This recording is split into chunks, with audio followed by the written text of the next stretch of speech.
할렐루야. 네, 이렇게 외쳐도 대답이 없는 또 텅 비어있는 예배당을 또 한 번 마주하게 되었습니다. 몇 차례나 경험했지만 참 익숙치 않고 마음을 뭐라고 표현해야 좋을지 잘 모르겠습니다. 그러나 우리가 어디서 예배하든 어떠한 모습으로 예배하든 그 자리에서 우리 각자 모두가 하나님 앞에 최선을 다해서 주님 받으시기에 최고의 예배를 하나님께 올려드릴 수 있기를 간절히 소망합니다. 우리 가정에서도 또 이거 본당에 나와 계신 또 예배를 준비하시고 섬기시는 모든 분들도 한번 좌우에 옆에 계신 분들이 있다면 인사하시죠. 사랑하고 축복합니다. 한번 인사하시겠습니다. 오늘 요한일서 2장의 마지막 부분 말씀을 함께 나누도록 하겠습니다. 오늘 내용에는 이 마지막 때라는 단어가 나오기 때문에 이 단어로부터 오늘의 말씀을 한번 열어갔으면 좋겠습니다. 성경은 곳곳에서 마지막 때라는 단어를 사용합니다. 마지막 날, 마지막 때. 그럼 과연 언제가 마지막 때일까요? 2000년 전에 사도들에게 성령의 감동으로 기록되어질 때에도 마지막 날에 대한 이야기가 있었고, 그리고 구약에서도 마지막 날이라는 표현들이 나왔었고, 오늘도 우리는 마지막이라고 이런 표현을 쓰면서 우리 시대를 살아가고 있지 않으십니까? 언제부터 마지막이고 언제까지가 마지막일까요?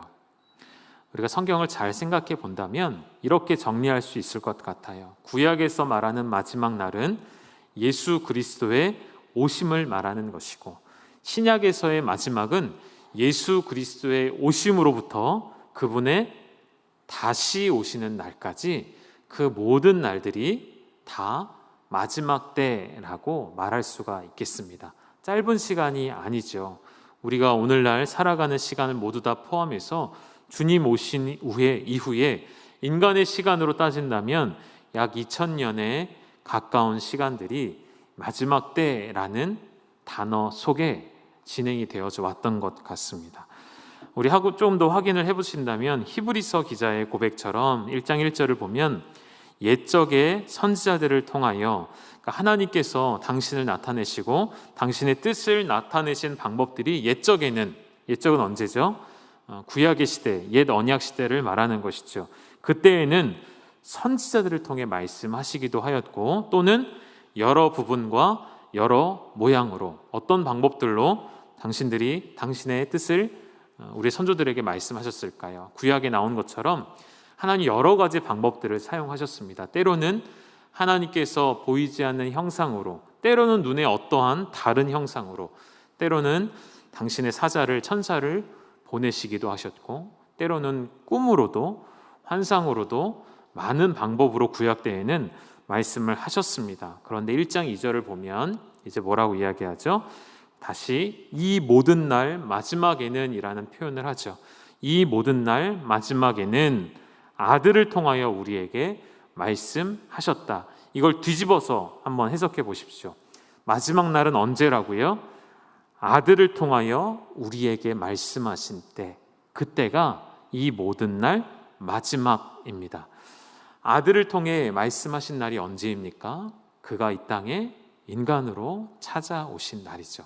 그가 이 땅에 성육신으로 찾아오신 때, 그때는 이제는 선지자가 아니라 여러 모양과 여러 계시의 방법이 아니라 말씀이신 그리스도를 통해 하나님의 뜻을 우리에게 부족함이 없도록, 이해하지 못함이 없도록 충만하게 우리에게 채워주신다는 것이죠.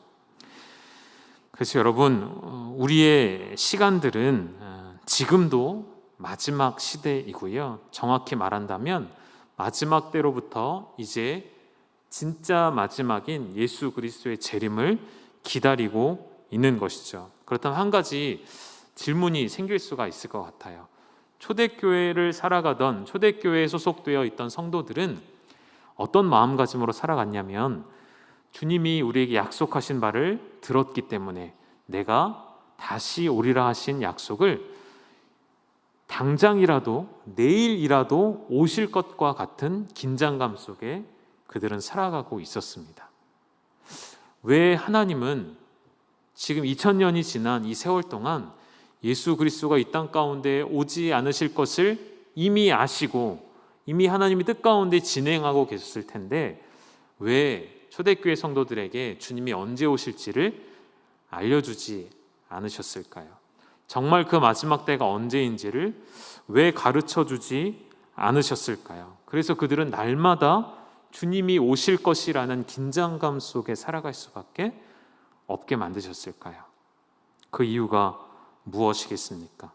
하나님은 초대교회 성도들이나 오늘 저와 여러분이나 동일하게 주님이 내일 오실 것과 같은 혹은 지금이라도 오실 수 있는 하나님이시라는 것을 기억한 채 종말론적인 그러한 긴장감 속에 우리가 살아가기를 원하신다는 것이죠. 실제로 초대교회 성도들이 그러한 삶을 살아갈 때에 그들에게는 어떠한 일들이 있었을까요? 어떠한 역사들이 나타났을까요? 주님이 2000년 후에 오신다 라고 그들이 생각하였고 주님이 그렇게 가르쳐 주셨다면 그들은 방만히 살아갔을 거예요.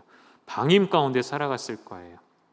그들은 하나님 앞에 방종한 삶을 살아갔을 것입니다. 그러나 주님이 언제 오실지 알 수 없고 그러나 반드시 약속하셨기에 임박한 때를 살아가는 그들의 모습에는 긴장감뿐만 아니라 그로 인한 죽음도 이기는 믿음이, 핍박과 박해와 고난을 견디는 믿음이 그들에게는 있었을 수가 있던 것이죠.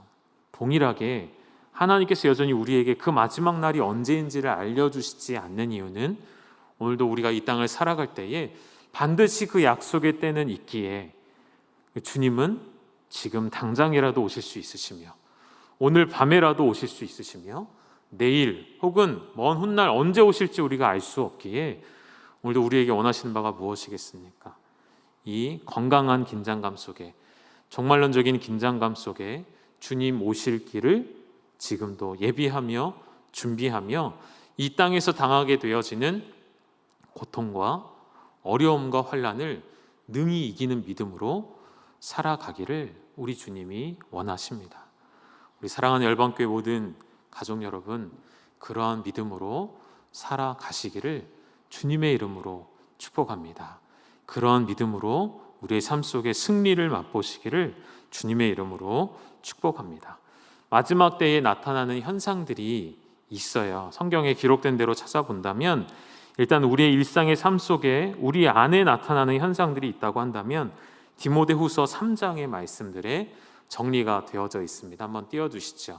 이런 모습들이 나타난다는 것이죠. 자기를 사랑하며 돈을 더욱 사랑하고 자랑, 교만, 비방, 부모를 거역하는, 감사하지 아니하고 거룩하지 아니하고 무정하고 원통함을 풀지 아니하고 사나움과 선한 것을 좋아하지 아니하며 배신과 조급함과 자만함과 쾌락사랑하기를 하나님 사랑하는 것보다 더 사랑하는 것과 경건의 모양만 있고 경건의 능력을 부인하는 시대, 그러한 사람들, 그럼 오늘날의 모습이지 않습니까? 정확하게 이것이 마지막 때에 나타나는 현상들이라는 것이죠. 그렇다면 이러한 현상들 가운데 우리 믿는 자들은, 우리 하나님의 자녀들은 어떻게 해야 될까요? 5절 말씀에 보면, 디모데후서 3장 5절에 보면 이런 표현이 나오죠. 이러한 자들에게서 너희가 돌아서라 말씀하십니다. 하나님의 자녀들은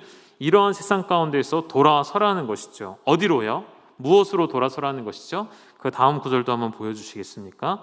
14절부터 17절까지를 쭉 보시면 어디로 돌아서라는 것입니까? 첫 번째는 너희가 배우고 확신한 일에, 그 배우고 확신한 일이 무엇입니까? 네가 어려서부터 배웠던, 어려서부터 알았던 성경 말씀으로.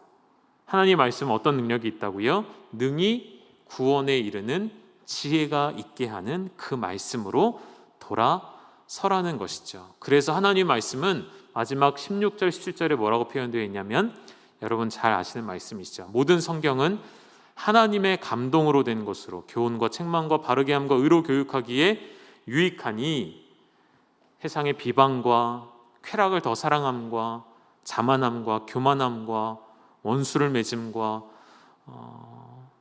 그들의 아픔을 이해하지 못함과 이런 모든 것들로부터 다시 우리를 바르게 하시고 의로 교육하기에 유익한 하나님의 말씀, 사람을 하나님의 사람으로 온전하게 하시는 하나님의 말씀으로 돌아서라 우리에게 말씀해 주시는 것이죠. 사랑하는 여러분, 세상의 가치관과 세상의 방향으로부터 말씀으로 돌아서시기를 주님의 이름으로 축복합니다. 마지막 때에 나타나는 또 다른 현상들은 교회의 외적인 현상, 혹은 이것은 교회 내부의 현상일 수도 있는데요, 그것을 이렇게 표현할 수가 있습니다. 요한일서 2장 18절에 우리 한번 같이 읽겠습니다. 시작. 아이들아, 지금은 마지막 때라. 적그리스도가 오리라는 말을 너희가 들은 것과 같이 지금도 많은 적그리스도가 일어났으니 그러므로 우리가 마지막 때인 줄 아노라. 마지막 때에 나타나는 우리의 믿음의 삶에 찾아오는 외적인 현상들 뭐가 있다고요? 적그리스도가 오리라. 적그리스도가 많이 일어나리라.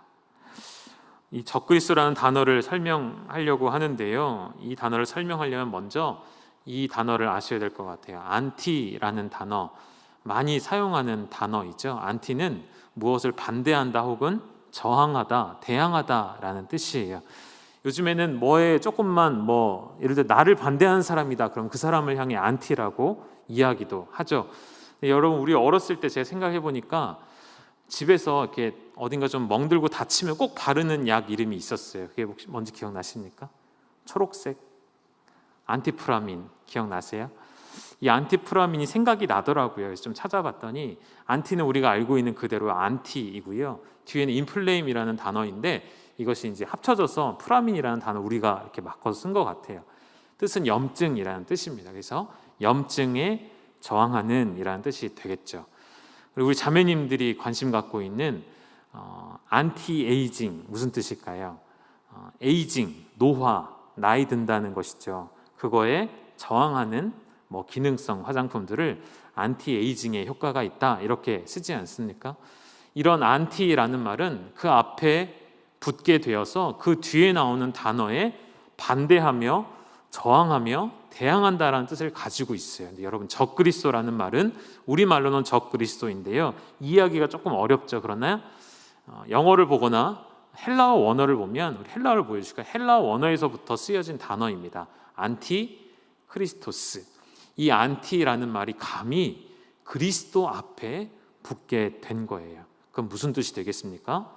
그리스도에 대하여 대항하는, 그리스도에 대하여 저항하는, 그리스도를 반대하는 무리들, 그 모든 사상, 그 모든 사람들, 그 모든 가치관을 통틀어서 우리는 적그리스도다라고 말할 수 있는 것이죠. 그리스도의 아들 되심을 부인하는 자, 그리스도의 메시아 되심을 부인하는 자, 하나님의 육체로 오심을 부인하는 자, 이 중에 하나라도 부인한다면 그가 바로 안티그리스도, 적그리스도라는 말인 것이죠. 반대로 우리는 이 사실들을 믿고 있기에, 그러나 이 믿음은 우리에게서 나오는 것이 아니라 우리 2주 전에 사도신경의 말씀에서 성령을 믿사오며 다뤘던 것처럼 우리는 성령의 무엇을 믿는 것이죠? 성령이 내 안에 말씀이 말씀되게 하는 것, 말씀이 내 안에 살아 역사하시게 하는 것, 믿음으로 고백하는 것, 이 모든 것이 성령이 하시는 일인 것이죠. 그러니까 우리가 그리스도를 주로 고백하고 그리스도의 메시아 되심을 인정하고 그리스도의 아들 되심을 인정하는 것은 내 안에 성령께서 역사하셨다는 것이고 성령께서 내주하신다는 증거가 되는 것이죠. 그러나 적그리스도 안에는, 그들 안에는 성령의 역사하심이 없기에, 존재하지 않기에 그들은 여전히 오히려 더욱 많은 사람들이 시간이 흐를수록 예수 그리스도의 하나님 되심을 부인하게 되는 것입니다. 한 가지 의미를 추가한다면 여러분, 이 안티그리스도는, 적그리스도는 그리스도를 대적한다는 의미 외에 이 단어를 하나 추가하고 싶어요. 그리스도를 대적할 뿐만 아니라 그리스도를 대신할 수 있다는 위험한 사상들, 다른 것으로 대체할 수 있다는 여러 가지의 종교들. 여러분, 대신한다는 말, 이런 예를 한번 들어드려 보면 어떨까 싶습니다. 몇 년 전에 이제 열방교회 이제 목사님들이 함께 중국을 방문할 수 있는 기회가 있었어요. 원래 목사님이 교육자들의 견문을 좀 넓히라고 그때 하셔서 그때 말레이시아, 중국, 일본을 이렇게 보내주셨던 적이 있습니다.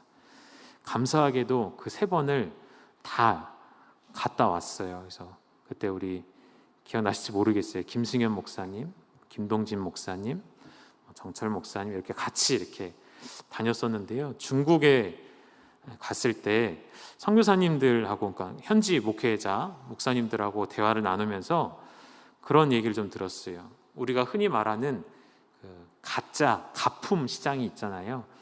브랜드 있는 메이커의 옷들과 뭐 가방이나 이런 모든 것들을 가짜로 만들어서 진짜인 것처럼 둔갑시켜 놓은 소위 짝퉁이라고 하는 이 짝퉁 시장이라는 게 중국에서는 차지하고 있는 위치가 어마어마하다는 것이죠. 그것을 이렇게 표현해요. 산업이라고 표현해요. 가짜 시장 산업. 그러니까 나라의 기반이 그 위에 세워져 있어요. 그러니까 그것은 얼마나 비슷하게 잘 만드는가, 그런 사람들을 명인이라고 해요. 장인이라고 해요. 가짜를 만들어내는 사람들을요. 그리고 그것을 선호하고 그것조차 가치를 매겨서 가지고 다니는 사람들. 하나의 관광 명소가 되어 있어요.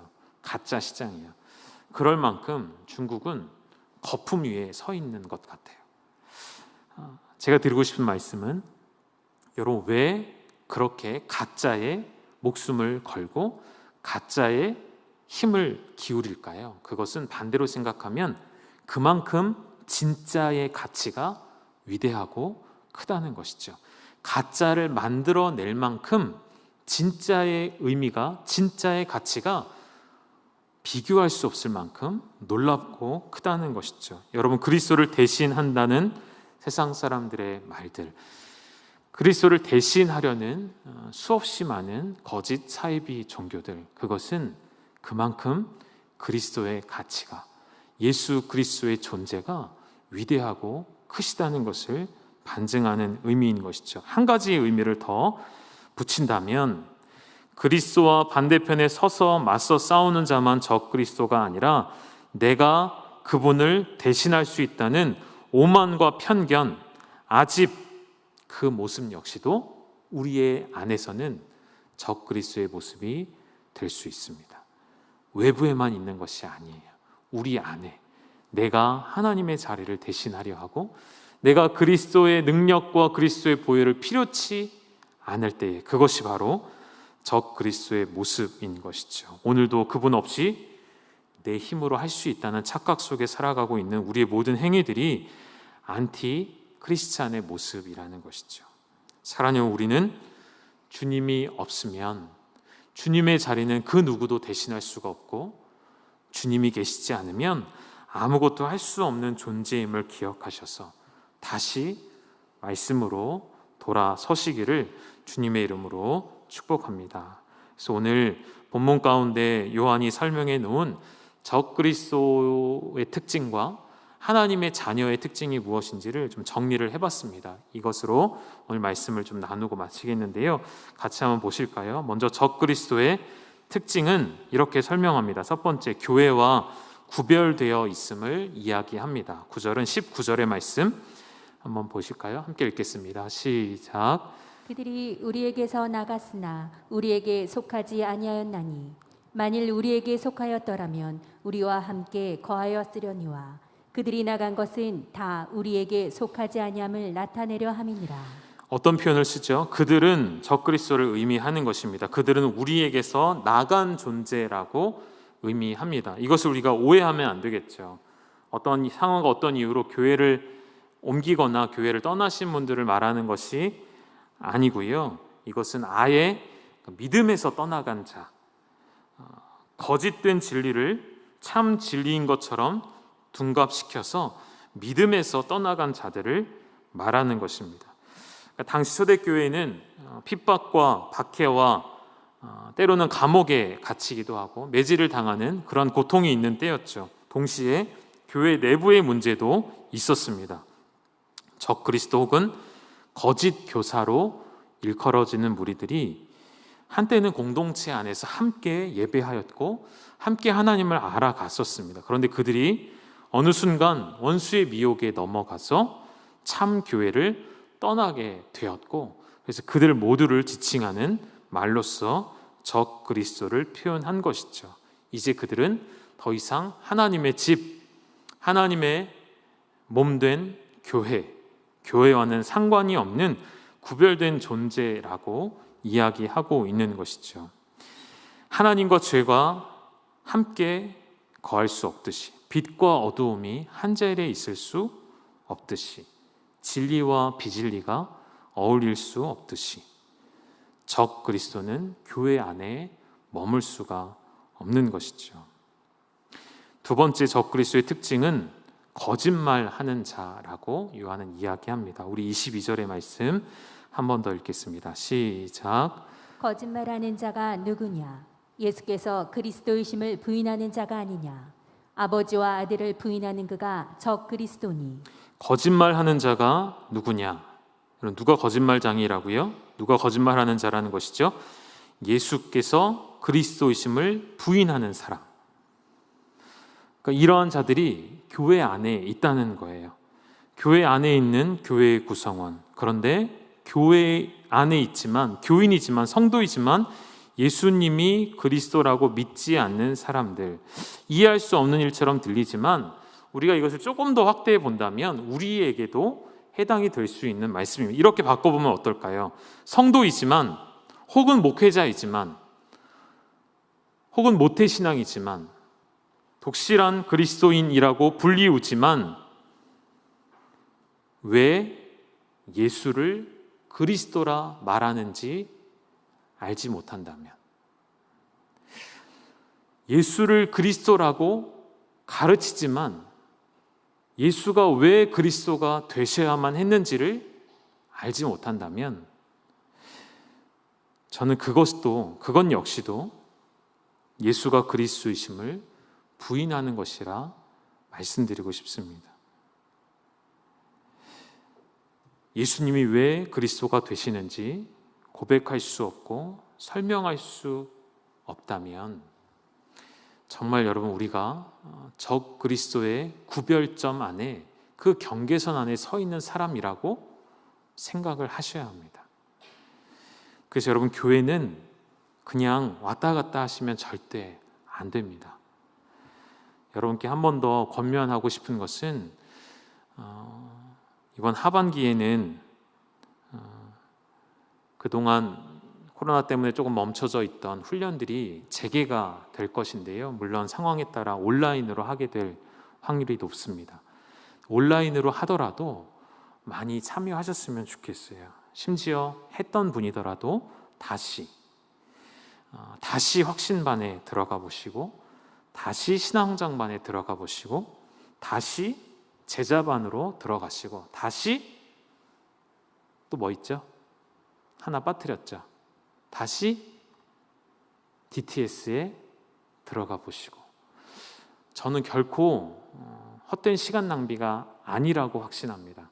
정말 우리에게 도전이 되고 유익이 되고 우리에게 훈련이 되는 시간입니다. 여러분, 훌륭한 군대는 어떤 군대일까요? 매일 반복되는 훈련 가운데 어느 정도 경지에 이르렀습니다. 그럼 거기서 다 멈추겠습니까? 아니죠. 진짜 훌륭한 군대는 어느 경지에 이르렀을 때 거기서 멈추지 않고 끊임없이 해왔던 훈련들을 매일매일 반복하는 군대가 진짜 훌륭한 군대이겠죠. 충분히 배워서 10수년을 말씀 공부를 했는데 이제는 더 이상 할 필요가 없다라고 말하시는 분들은 반드시 믿음에서 흔들리게 되어 있습니다. 우리의 주님을 향한 배움은, 하나님 말씀을 배우는 일은, 하나님의 말씀을 향한 배움은 언제까지 계속되어야 될까요? 우리가 주님 앞에 서는 날까지 계속해야 할 줄 믿습니다. 아멘 하셨죠? 다? 그래서 정말로 뭐 확신반도 그렇고 신앙장반도 그렇고 제자반도 그렇고 JDTS 그렇고 다시 반복하시는 분들이 저는 참 잘하고 계신 것이라고 말씀을 드리고 싶어요. 누군가의 교제와 대화 가운데 늘 10년 전의 은혜만을 얘기하시는 분이 있죠. 10년 전에 받았던 은혜. 물론 하나님 주신 은혜들은 우리가 기억하고 그 은혜 위에 세워져 있어야 합니다. 그런데 어제 받은 은혜는 없어요. 10년 전 은혜만 기억하시는 거예요. 왜 그럴까요? 무엇이 문제일까요? 왜 오늘 받은 은혜는 없으십니까? 왜 왕년에 받은 은혜만을 나는 이야기하고 다닐까요? 내가 하나님을 알아가는 일에 멈춰서 있기 때문입니다. 하나님은 오늘도 우리에게 말씀하시고 오늘도 우리에게 찾아오시고 오늘도 예수가 그리스도 되심을 은혜로서 우리에게 도전해 주시는데 우리는 그 일들에 대해서 이제는 너무나도 무뎌지고 당연하게 여기지만 그 당연하게 여기는 지식은 거짓된 지식, 예수가 그리스도 되심은 날마다 우리에게 새롭게 찾아오는 은혜임을 여러분 경험하셔야만 하는 것이죠. 저는 우리 열방교회 모든 지체들이 한 사람 한 사람이 그리스도의 장성한 분량에 이른 그러한 성숙한 교회가 되기를 간절히 소망합니다. 세 번째, 적그리스도의 특징은 아버지와 아들을 부인하는 자라 하였습니다. 방금 읽으셨던 22절의 말씀 마지막에 보면 그리스도이심을 부인하는 자는 아버지와 아들을 부인하는 자이기도 한 것이죠. 자신의 편협과 자신의 어떤 치우친 지식과 자신의 좁은 견해와 경험으로 하나님이 인간이 될 수 없다고 말하는 자, 하나님 아버지와 아들의 관계를 부인하는 자, 그 중에 대표적인 것이 적그리스도인 것이 계속 다뤄왔던 영지주의였던 것이죠. 그 영지주의는 진짜 그 초대교회 시절에만 있었던 것이 아니라 그 이후로도 오늘날까지 이름만 바꿔가면서 여전히 우리 주변에는 가득합니다. 우리 가까이에도 존재하고요. 조금 더 이 사실을 우리에게 적용시켜 본다면 이 자리에 나와 있지만 예배 자리에 앉아 있지만 말씀을 듣는 자가 아니라 하나님의 말씀을 판단하는 자, 하나님의 말씀을 평가하는 자, 내 기준에서 옳고 그름을 평가하여 말하고자 앉아 있는 사람들. 아버지의 말씀, 말씀이신 그리스도를 온전히 받아들이지 못하고 그 말씀을 내 지식과 내 견해로 판단하려고 한다면 그것이 어찌 보면 우리 안에 있는 적그리스도의 모습이 될 수 있다는 것이죠. 요한이서 1장 7절에도 이렇게 되어 있습니다. 미혹하는 자가 세상에 많이 나왔나니 이는 예수 그리스도께서 육체로 오심을 부인하는 자. 어찌 신이 인간이 될 수 있단 말인가? 어찌 창조주가 피조물이 될 수 있단 말인가? 그것을 나의 머리와 나의 경험과 나의 지식으로 이해하려 하고 그것이 이해되지 않으면 받아들이지 않는 그러한 모습들이 우리 안에도 있지는 않을까요? 우리가 지나간 몇 주간에 걸쳐서 주기도문과 사도신경의 말씀들을 나눌 때 우리는 확인했었습니다. 아버지와 아들에 대하여서 충분히 말씀을 들었었어요. 여러분 혹시 기억이 안 나신다면 우리 교회 채널에 들어가면 있거든요. 다시 한번 찾아 들어보시고 아버지는 누구이신가? 아들은 누구이신가를 한 번 더 확인하시고 그 참 지식이 우리 안에 머물게 되어지는 참 그리스도인 되시기를 간절히 소망합니다. 이제 반대로 하나님 자녀들의 특징을 보시겠는데요. 총 4가지입니다. 첫 번째는 성령의 기름 부음 받은 자라고 표현합니다. 2장 20절 말씀을 보면 너희는 거룩하신 자에게서 기름 부음을 받고 모든 것을 아느니라. 성도는 여러분 누구이죠? 성도는 쉽게 말하면 거룩한 길을 걷는 사람이고 거룩함으로 옷 입은 자들입니다. 그 거룩함으로 옷 입는 것은 다른 방법이 아니라 우리 안에 성령께서 들어와 계신 자이죠. 성령께서 우리 안에 내주하는 자가 바로 성도인 것이죠. 그러한 성도들은 요한은 뭐라고 했냐면 모든 것을 아는 자라고도 설명을 했습니다. 성령의 기름을 부음 받은 자는 모든 것을 아는 자. 모든 것을 안다는 것은 어떤 의미로 받아들이면 좋을까요? 이 세상의 모든 것들을 다 통찰력 있게 알고 깨닫고 있다는 뜻일까요? 그렇지 않죠. 그것은 하나님의 영역입니다. 이 세상의 통치와 주관하시는 일과 과거와 현재와 미래를 아시는 것은 하나님의 영역이에요. 우리는 아니에요. 그런데 성령의 기름 부은 받은 자는 모든 것을 안다는 것은 무슨 말일까요? 우리 다른 구절을 좀 확인해 보실까요? 요한복음 14장 26절 우리 함께 읽겠습니다. 시작. 보혜사 곧 아버지께서 내 이름으로 보내실 성령 그가 너희에게 모든 것을 가르치고 내가 너희에게 말한 모든 것을 생각나게 하리라. 우리 한 구절만 더 읽어볼까요? 15장 26절입니다. 시작. 내가 아버지께로부터 너희에게 보낼 보혜사 곧 아버지께로부터 나오시는 진리의 성령이 오실 때에 그가 나를 증언하실 것이요. 성령께서 우리에게 하신 일이 무엇이라고요? 모든 것을 가르치시고 예수님이 말씀하신 모든 것을 우리 안에 생각나게 하시고 진리의 성령이 오실 때에 그가 나를 증언하실 것이요. 성령께서 우리에게 행하시는 일이 아버지를 알게 하고 아들을 알게 하고 말씀을 생각나게 하시는 것이죠. 다시 말해서 성령의 기름 부음 받은 자들이 모든 것을 아는 자가 되는 것은 하나님 아버지의 사랑을 알고 나의 죄됨을 알고 그의 구원의 계획을 알고 그의 구원의 성취가 내 안에 일어났다는 그 모든 것을 아는 자라는 뜻이 되는 것이죠. 사랑하는 여러분, 이미 성령 하나님은 우리 안에 가르치는 교사가 되셔서 오늘도 말씀을 깨닫게 하시고 오늘도 말씀을 생각나게 하십니다.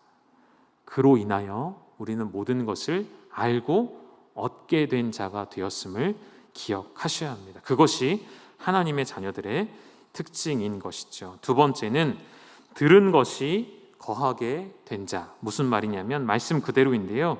우리 요한일서 2장 24절 함께 읽겠습니다. 시작. 너희는 처음부터 들은 것을 너희 안에 거하게 하라.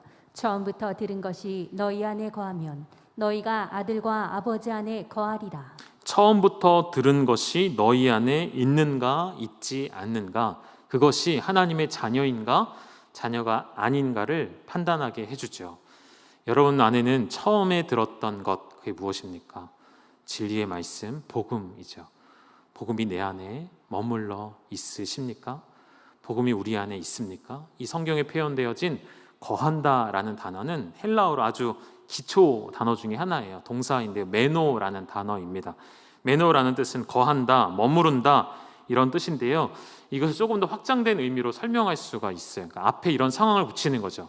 모든 것이 파괴되어지는 상황 속에서 메노라는 단어를 쓴다면 그것은 거기서 살아남다, 존재하다라는 뜻이 됩니다. 두 번째는 반대하는 그러한 영향에 맞서서 반대하는 어떠한 단체에 맞서게 될 때여질 때 매너는 굴하지 않다, 견디다 이런 뜻이 될 수가 있습니다. 세 번째는 세상이 끊임없이 변하고 세상이 끊임없이 하나님을 적대시하며 하나님을 인정하지 않을 때의 매너라는 단어는 변함이 없이 여전히라는 뜻을 가질 수 있습니다. 그래서 여러분 이 단어의 뜻들을 우리가 여기에 좀 대입을 시켜본다면 처음에 들은 하나님의 말씀, 처음에 받게 된 성령의 감동하심, 성령의 충만함을 끝까지 붙잡고 견디고 변함없이 사모하는 자들에게는 이 세상에 적그리스도로 가득한 세상 가운데 우리를 살아남게 만드시는 능력이 바로 이 사실이라는 것이죠. 들은 것이, 처음 들은 것이 우리 안에 거하게 하는 것, 처음 들었던 그 진리의 말씀을 붙잡는 여러분 되시기를 간절히 소망합니다. 그러나 그 또한 우리가 할 수 있는 일이 아니라 우리 안에 계신 성령께서 역사하심으로 말미암아 그 진리의 말씀이 우리 안에 머무는 것이죠. 여러분, 하나님의 말씀은 잠시 일시적으로 우리 안에 있다가 사라지는 그런 말씀이 아닙니다. 하나님의 말씀은 우리 안에 잠시 위로가 되었다가 잠시 소망이 되었다가 다시 이내 절망으로 또 소망을 잃어버리는 그런 말씀이 아니에요. 오히려 우리가 삶에서 무너지고 쓰러지고 소망을 잃어버리는 것은 하나님의 말씀의 능력이 없어서가 아니라 내가 처음부터 들었던 그 말씀을 붙잡지 않고 놓아버렸기 때문이라는 것이죠. 사랑하는 여러분, 말씀이 내 안에 변함없이 머무시도록 그 말씀만 붙잡는 여러분 되시기를 간절히 소망합니다. 세 번째는 약속을 받은 자라 이야기합니다. 25절을 보면 그가 우리에게 약속하신 것 곧 영원한 생명, 지난주에 복습이 되겠습니다. 요한복음 17장 3절에 영생은 뭐라고 되어 있었죠? 함께 읽겠습니다. 시작. 영생은 곧 유일하신 참 하나님과 그가 보내신 자 예수 그리스도를 아는 것이니이다. 무엇이 영생이라고요? 참 하나님과 그가 보내신 예수 그리스도를 아는 것. 여기서 안다는 단어가 한 번 더 나왔는데요. 하나님을 안다는 것은 머리로 지식으로 아는 것이 아니라 요한서신의 가장 큰 주제 중에 하나가 무엇입니까? 하나님과의 영원한 사귐이죠. 하나님과의 그 영원한 사귐이야말로 그를 안다라고 표현하는 것이죠. 우리가 피조물로서 하나님을 아는 것을 참 설명하기가 어려운데 그것에 가장 가까운 표현, 가장 근접한 설명이 있다면 부부의 관계로서 표현을 많이 하죠. 이것이 인간의 관계에서 가장 친밀한 관계이기 때문이에요. 부부로서 서로를 아는 것, 서로 사랑하여 결혼하고 가정을 이루고 부부를 이루는 것은 서로 그 안에서 안다라는 것을 그냥 내가 이 사람을 안다 정도로 표현하지 않죠. 부부의 삶에는 다른 말로 하면 평생을 동행하는 삶이 되는 것이죠. 평생을 같이 함께 거하는 삶을 살아가는 관계가 부부의 삶이죠. 그렇다면 부족한 설명이지만 하나님과의 영원한 사귐을, 하나님을 아는 것을 부부의 관계처럼 말한다면 우리와 하나님과의 관계는 평생을 동행하는 것 그 이상의 일이라는 것이죠. 평생을 주님과 함께 걸어가며 그분을 아는 것 이상의 친밀함, 그 친밀함을 여러분 누리고 계신지요? 여러분의 삶에 오늘 하나님의 자리는 어디에 있으십니까? 여러분의 자리에 하나님의 자리는 얼마나 작은 자리입니까? 큰 자리이십니까? 주님과 함께함이 이미 영생의 시작이기에 찬송가의 가사처럼 영생, 복락, 멸류관 다 뭐라고 고백했었죠? 찬송가에는 확실히 받겠네라는 찬송가의 가사처럼 여러분 약속을 우리는 받은 자입니다. 그 영생 곧 참 하나님과 그 아들을 아는 자, 그 영생을 영원토록 누리시기를 주님의 이름으로 축복합니다. 마지막은 28절의 말씀에 나온 것처럼 담대하여 부끄럽지 않은 자가 하나님의 자녀라 이야기하는데요. 28절 말씀 우리 한 번 더 읽겠습니다. 시작. 자녀들아 이제 그의 안에 거하라. 이는 주께서 나타내신 바 되면 그가 강림하실 때에 우리로 담대함을 얻어 그 앞에서 부끄럽지 않게 하려 함이라. 담대하여 부끄럽지 않은데 어디서죠? 그가 강림하실 때에 주님 앞에서 담대하여 부끄럽지 않은 자. 우리 한 구절 더 읽을까요? 히브리서 4장 16절 말씀 우리 함께 읽겠습니다. 시작. 그러므로 우리는 긍휼하심을 받고 때를 따라 돕는 은혜를 얻기 위하여 은혜의 보좌 앞에 담대히 나아갈 것이니이다. 마지막 주님이 강림하실 그때에 우리가 모두가 담대하여 부끄럽지 않게 서기 위해 저는 그렇게 생각해요.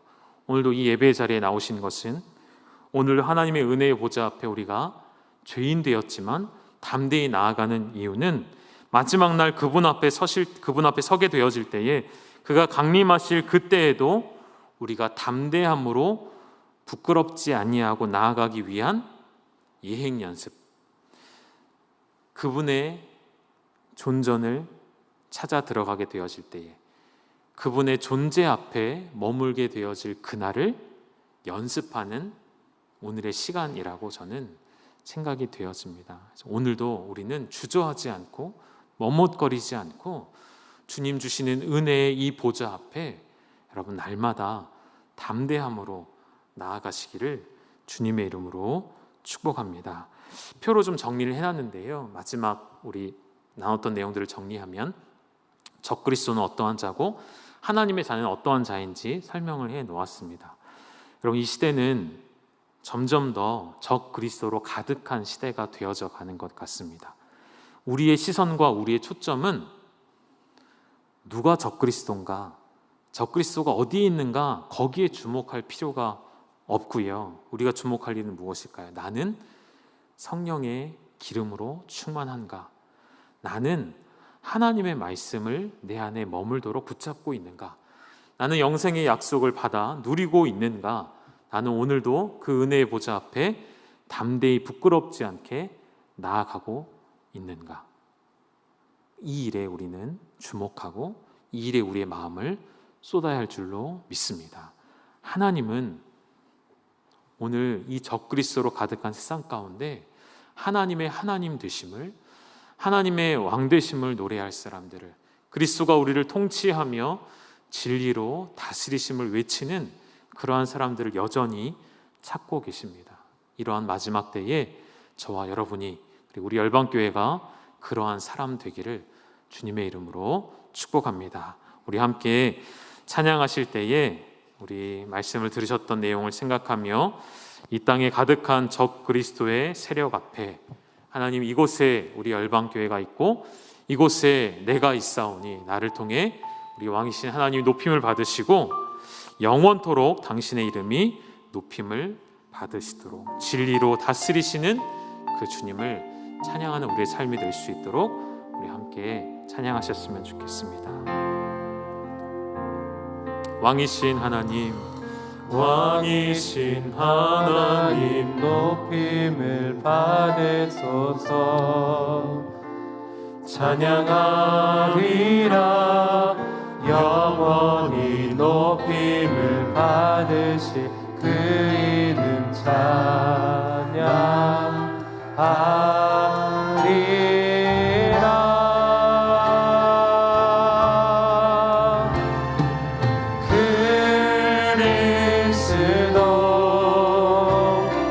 진리로 다스리네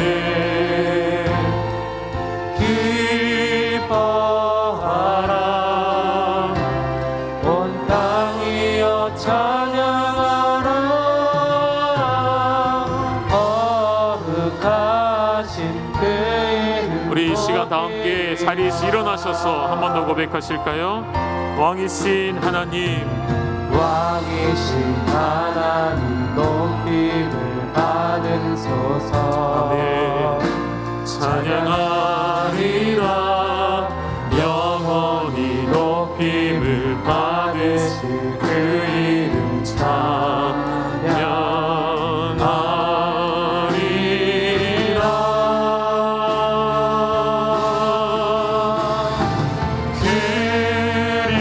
그리스도 진리로 다스리네 기뻐하라. 온 땅이여 찬양하라.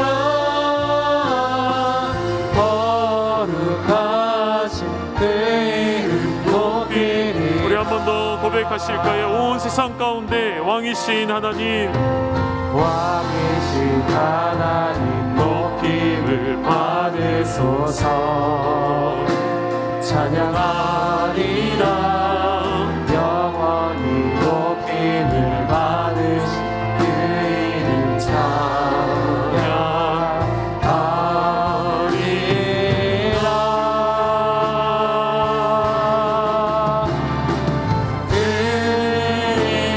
그리스도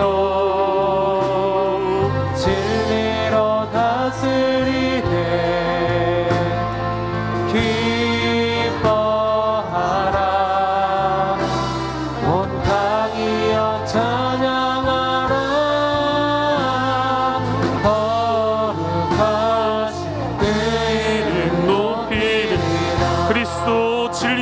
다스리네.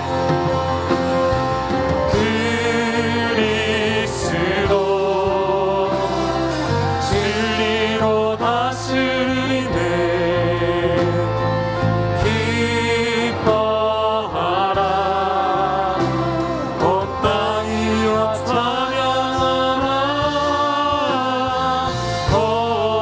거룩하신 그의 높이라. 우리 시간에 기도할 때에 이 땅에 가득한 적 그리스도의 세력과 모든 악한 세력들은 그리스도만이 이 세상을 진리로 다스리심을 우리가 선포할 때에 그들의 모든 세력들은 무너지게 하시고 이 땅에 세우신 교회들 가운데 빛을 주시고 하나님의 소망을 주시고 말씀을 주시고 복음을 주시어서 오직 교회와 모든 당신의 성도들이 왕이신 하나님을 높이는 이 땅이 되어질 수 있도록, 우리의 삶이 되어질 수 있도록 내 안에 적 그리스도의 마음과 그러한 모든 영역들을 이 시간 내려놓고 내 안에 오직 하나님만을 높이며 오직 하나님의 영생을 영원토록 약속으로 받은 그 삶을 누리는 우리의 삶이 되게 해달라고 이 시간 우리 주여 한번 부르시고 간절히 기도하며 나가시겠습니다. 주여, 하나님 우리에게 진리를 주셨습니다. 그 진리로 우리를 다스려 주시고 하나님 통치 가운데 우리를 허락하셨으니 하나님 오늘 담대하여 부끄럽지 않은 자가 되게 하시며 영생의 약속을 받아 누리는 자가 되게 하시며 처음 들었던 하나님의 생명의 말씀이 내 안에 머물게 하시고 붙잡게 하셔서 오늘 성령의 기름 부음을 받아 하나님의 역사와 하나님의 뜻하심을 따라 살아갈 수 있는 우리의 삶이 되게 하여 주시옵소서. 세상은 날이 갈수록 교회와 구별되어지며 거짓말하는 자들이 득세하며 아버지 아들이 부인하는 자들이 가득하였습니다. 아버지 이런 악한 세대 가운데 그리스도만이 진리로 우리를 다스리시며 온 열방 가운데 주의 복음을 한마디 증거하시며 우리 교회 우리 사랑하는 우리 가족들이 되게 하여 주시옵소서. 이제는 우리 주님 예수 그리스도의 은혜와 하나님 아버지의 아들을 내어주신 그 놀라운 사랑하심과 성령의 교통하심이 적 그리스도로 가득한 이 마지막 때에 하나님 당신의 빚값 주고 사신 교회와 성도들이 영원토록 높임을 받으실 주님의 이름을 찬양하며 담대히 나아가며 부끄럽지 않게 행하며 처음 들었던 말씀이 내 안에 머물며 성령의 기름 부음을 받았으며 영원토록 약속받은 영생을 누려 하나님의 자녀로서 살아가기를 원하는 이 교회와 열방의 모든 가족들을 위해 이제로부터 영원토록 함께 있을지어다. 아멘.